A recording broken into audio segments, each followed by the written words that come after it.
Hello students, welcome to my YouTube channel. कैसे हैं आप सभी लोग? आई होप अच्छे होंगे। आज के इस वीडियो में हम लोग डिस्कस करने वाले हैं वेस्ट बंगाल बोर्ड क्लास 11 का इंग्लिश का जो कंप्लीट सिलेबस है सेमेस्टर 2 का, वो डिस्कस करने वाले हैं। किस तरह के क्वेश्चंस आपके पूछे जाएंगे और कितने मार्क्स के होंगे, वो सारा डिटेल में हम लोग आज के इस वीडियो में जानेंगे। क्योंकि बहुत सारे स्टूडेंट्स के मन में इस बात को लेकर काफ़ी कन्फ्यूज़न है कि जो सवाल है वो किस तरह के पूछे जाएंगे। क्योंकि आप लोगों को पता होगा कि आप लोगों का सिलेबस इस बार पूरी तरीके से चेंज हो चुका है। और जो पहले हम लोगों का केवल एक फाइनल एग्जामिनेशन होता था, लेकिन अभी उसे सेमेस्टर में डिवाइड कर दिया गया है। तो सेमेस्टर 1 अभी कुछ ही दिन पहले आप लोगों का समाप्त हुआ है।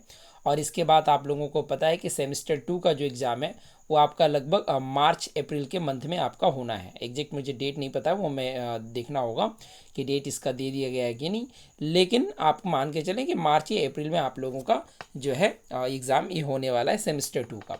तो सेमेस्टर 2 के एग्ज़ाम में अपीयर होने से पहले आपको पूरा डिटेल में पता होना चाहिए कि आपके क्वेश्चंस किस तरह के और कितने मार्क्स के पूछे जाएंगे। क्योंकि जो सेमेस्टर 1 था आप लोगों का कंप्लीट एमसीक्यू बेस्ड था। आप लोगों को पता है कि सेमेस्टर 1 में टोटल ही सवाल आप लोगों का एमसीक्यू पे था। केवल ऑप्शंस आपको दिए गए थे, आपको केवल मार्क करना था कि कौन सा ऑप्शन करेक्ट है। आपको केवल जो है उसे सर्कल करना था ओएमआर सीट पे।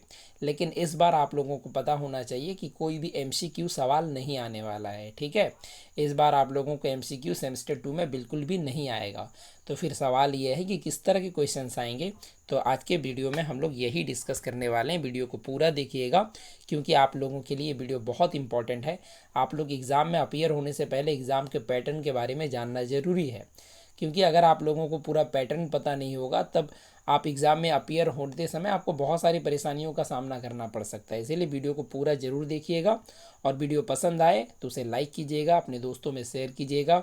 और अगर आप लोगों ने मेरे इस चैनल को सब्सक्राइब नहीं किया है देन प्लीज़ चैनल को सब्सक्राइब ज़रूर कर लीजिएगा, ताकि आपको मेरे सारे वीडियोज़ के लेटेस्ट ताकि आपको मेरे सारे वीडियोज़ की जो भी लेटेस्ट नोटिफिकेशन है वो आपको मिल जाए, वीडियो आप मिस ना करें। ठीक है, तो चलिए शुरू करते हैं हम लोग आज के इस वीडियो को। सबसे पहले आप लोगों को यहाँ पे देखना है कि क्या क्या आपको सिलेबस में है। प्रोज है सबसे पहले, जिसे हम स्टोरी कह सकते हैं। ठीक है, और ये यूनिट 1, 2, 3 इस तरीके से डिवाइड किया गया है। तो जो प्रोज है वो यूनिट 1 होगा। और आपका प्रोज में कितने चैप्टर्स हैं तो आप लोग बुक में देख पा रहे होंगे 4 चैप्टर्स आपको देखने को मिल रहे हैं। एक है हमारा द गार्डन पार्टी, दूसरा एलियस जिमी वैलेंटाइन, थर्ड है of studies and fourth is Nobel lecture. तो ये 4 चैप्टर्स आपको प्रोज में देखने को मिल जाएगा, जिसे यूनिट 1 में रखा गया है। और इसमें आपको केवल SAQ और LAQ मतलब short answer type questions and long answer type questions आपको देखने को मिलेंगे। कोई भी MCQ नहीं है। आपको शॉर्ट क्वेश्चंस, शॉर्ट आंसर लिखने वाले क्वेश्चंस और लॉन्ग आंसर्स लिखने वाले क्वेश्चंस आपको दिए जाएंगे इस बार के एग्जामिनेशन में। और आपको याद रखना ये डिस्क्रिप्टिव पेपर होगा। ठीक है, ये आपका MCQ केवल मार्क करने वाला नहीं है, बल्कि आपको डिस्क्राइब करके लिखना है। इसलिए इसे डिस्क्रिप्टिव पेपर भी हम कह सकते हैं। ठीक है ना। तो मैंने यहाँ पे बहुत ही अच्छे तरीके से पूरे सिलेबस को अच्छे से सजा करके लिखने का प्रयास किया ताकि आप लोगों को समझने में कोई दिक्कत ना हो। क्योंकि अगर आप सिलेबस का पूरा PDF को डाउनलोड करके अगर आप उसे पढ़ने का कोशिश करेंगे तो बहुत सारा कन्फ्यूज़न आपके दिमाग में उत्पन्न होगा, समझ में शायद उतनी आसानी से ना आ पाए। तो इस वजह से मैंने आप लोगों के लिए बहुत ही आसान तरीके से यहाँ पे पूरा एक जगह पे अरेंज कर दिया है ताकि आप लोगों को परेशानी ना हो। तो देखिए मैंने क्या क्या लिख रखा है।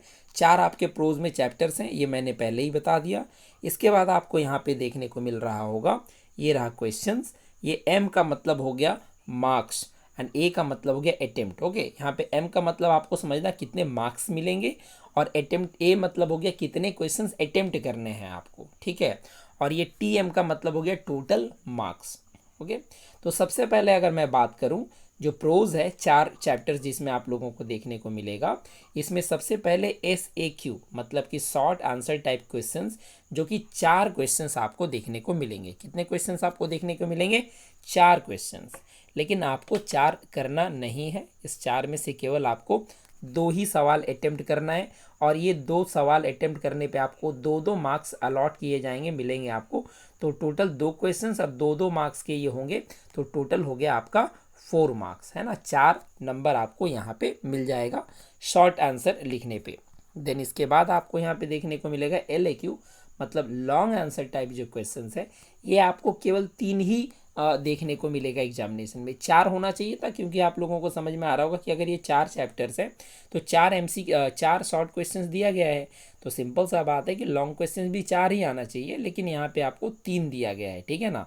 बट इस 3 में से आपको अटेम्प्ट केवल कोई एक ही करना है, तीनों नहीं करना है। उस 3 लॉन्ग क्वेश्चंस जो होंगे उनमें से आपको एक ही अटेम्प्ट करना है, और आपको उसमें कितने मार्क्स में दिए जाएंगे, 6 मार्क्स आपको मिलेंगे। तो 6 × 1 हो गया 6 मार्क्स, टोटल 4 + 6 10 मार्क्स यहाँ पे आप लोग देख पा रहे होंगे। तो प्रोज कितने मार्क्स का हो गया, 10 मार्क्स का। आई होप समझ में आ गया होगा, यहाँ पे कोई कन्फ्यूज़न नहीं होगा, ठीक है। आगे बढ़ेंगे हम लोग पोएम में। तो पोएम आप लोगों को पता है केवल 2 ही है ना। एक हमारा हो गया माई लास्ट डचेस, और सेकंड है एंड स्टिल आई राइज। तो ये 2 पोएम्स आपको देखने को मिल जाएंगे, जिसे यूनिट 2 के तौर पे मेंशन किया गया है, ठीक है।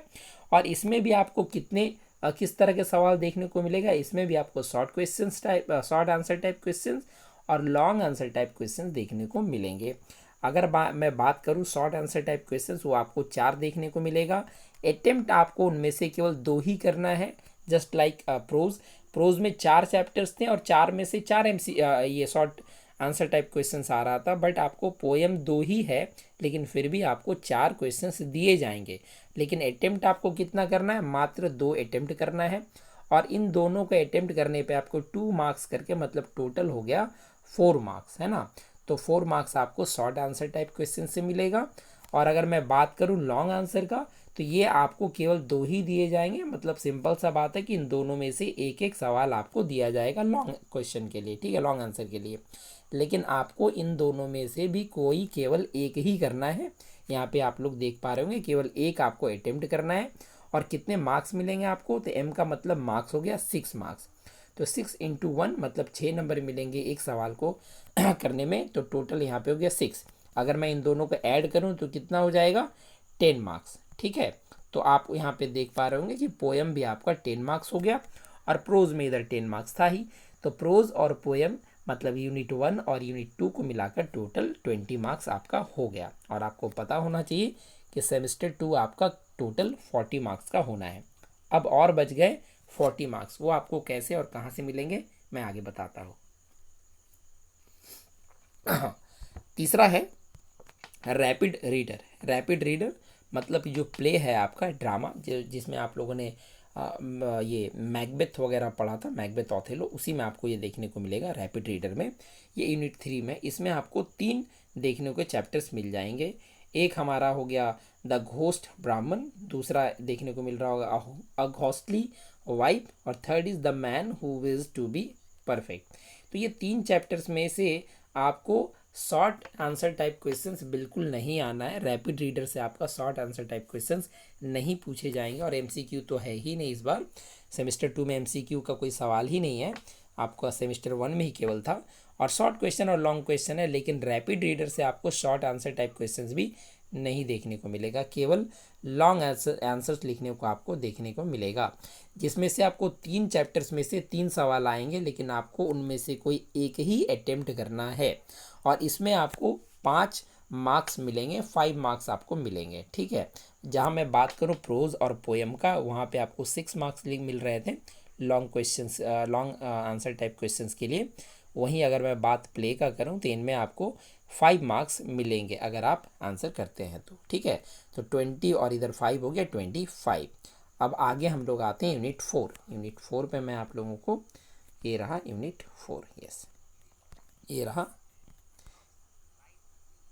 Yes, unit 4। यूनिट 4 में आपको यहाँ पे देखने को मिलेगा नॉन टेक्सचुअल ग्रामर, ठीक है। मतलब टेक्स्ट से आपको ग्रामर नहीं दिया जाएगा, ये नॉन टेक्सचुअल ग्रामर होगा, जो कि आपको बुक से नहीं बल्कि बाहर से दिया जाएगा। इसमें आपको क्या क्या पढ़ना है, आपको इसमें पढ़ना है टेंस है, voice, phrasal verb, preposition, clause, participle, gerund, transformation of sentences, ये सब टॉपिक आपको कवर करना है। और इसमें से आपको ग्रामर के 2 सवाल दिए जाएंगे, जिनमें से आपको अटेम्प्ट कोई एक ही करना है, और आपको यहाँ पे एक सवाल के हल करने पे आपको 2 मार्क्स मिलेंगे। तो टोटल 2 × 1 हो गया 2 मार्क्स। ठीक है, तो 2 मार्क्स आपका हो गया ग्रामर का। और इसके बाद आपका फिल इन द ब्लैंक्स आपको यहाँ पे देखने को मिलेंगे। कितने total fill in the blanks होंगे? तो टोटल ब्लैंक्स आपको 6 देखने को मिलेगा। और इस 6 में से आपको जो है 0.5 करके मिलेगा। अगर आप एक जो है ब्लैंक को सही फिल करते हैं तो आपको 0.5 मिलेंगे। तो टोटल 6 × 0.5 3 मार्क्स। ठीक है, तो अगर मैं बात करूं ग्रामर का तो इसमें टोटल आपका 5 मार्क्स हो गया। 2 मार्क्स ग्रामर का और फिल इन द ब्लैंक्स का 3 मार्क्स, टोटल 5 मार्क्स। तो उधर हम लोगों ने ऐड किया था 25 और इधर 5 हो गया टोटल 30। अब 10 नंबर और बचे हुए हैं। ये 10 नंबर आपका यूनिट 5 है, जो आप लोग यहाँ पे देखेंगे राइटिंग स्किल है। ठीक है, राइटिंग स्किल मतलब ये सेमेस्टर 1 में आप लोगों को किसी तरह का कोई लेटर राइटिंग वगैरह देखने को नहीं मिला था, बट सेमेस्टर 2 में ये है ना। और ये टोटल 10 मार्क्स का होगा, जिसे यूनिट 5 में रखा गया है। इसमें आपको 2 तरह के सवाल देखने को मिलेंगे। एक तो हो गया पैराग्राफ राइटिंग, जो कि आपको 150 शब्दों में लिखना है, 150 वर्ड्स में आपको लिखना है। और अगर आप ये लिखते हैं तो आपको 10 मार्क्स मिलने वाले हैं।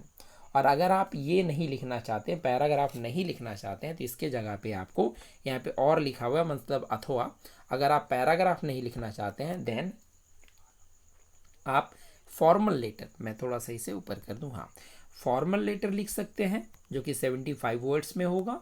और एक इवेंट रिपोर्ट हो सकता है जो कि 75 वर्ड्स में। ठीक है, तो टोटल आपको ये 75 वर्ड्स का 2 लिखना है और इसमें आपको 5-5 नंबर मिलेंगे। तो टोटल कितना हो गया? 10 मार्क्स। तो या तो आप एक पैराग्राफ लिख दें 10 मार्क्स का, और अगर आप पैराग्राफ नहीं लिखना चाहते हैं तो फिर आपको एक फॉर्मल लेटर और एक इवेंट रिपोर्ट लिखना है। तब आपको इन दोनों में 5 और 5 10 मिलेंगे। तो आपको जो बेटर लगेगा आप उसे लिख सकते हैं, लेकिन याद रखना है आपको पैराग्राफ और लेटर दोनों नहीं लिखना है। आप या तो पैराग्राफ लिखें या तो आप formal letter plus event report लिख दें, तो आपका काम हो जाएगा। तो 10 इधर हो गया, 30 और 10 टोटल 40 मार्क्स का। ठीक है, मैंने यहाँ पे एक बार और यहाँ पे लिख दिया, आप लोग यहाँ ध्यान से देख लेंगे।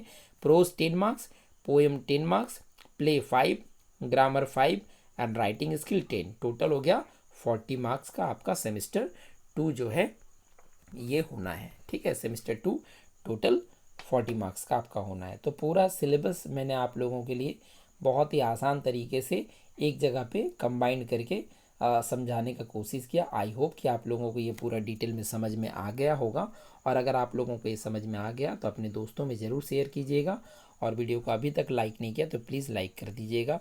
और आगे का जो चैप्टर्स है क्लास 11 का सेमेस्टर 2 में, ये मैं आप लोगों के लिए इस चैनल पे जल्द से जल्द जो वीडियोज़ वगैरह है वो डिटेल में डालने का कोशिश करूँगा। ठीक है, तो चैनल से जुड़े रहें, मिलते हैं जल्द ही एक नए वीडियो के साथ। Thanks for watching.